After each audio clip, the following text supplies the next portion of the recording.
Hello guys, അപ്പം ഇന്നത്തെ ഫുഡും കറിയും നോക്കിയാലോ നമുക്ക്.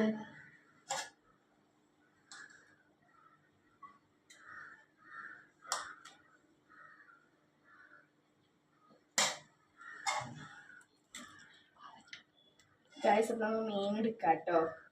കുറച്ച് കുഞ്ഞു മീൻ എടുക്കാം. അത് കഴിഞ്ഞിട്ട് നമുക്ക് കോളിഫ്ലവർ എടുക്കാം. ഗായ്സ്, നല്ല ടേസ്റ്റ് ഉണ്ടാവും, നോക്കാം നമുക്ക്.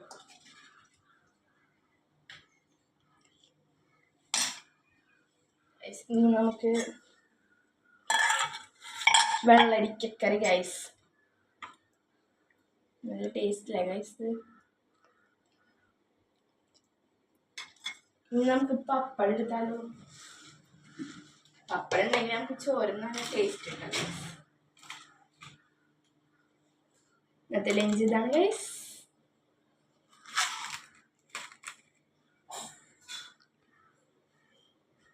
ഇത് കോളിഫ്ലവർ, ഇത് മീൻ പൊരിച്ചത്, ഇത് വെള്ളരിക്കക്കറി, ഇത് പപ്പടം.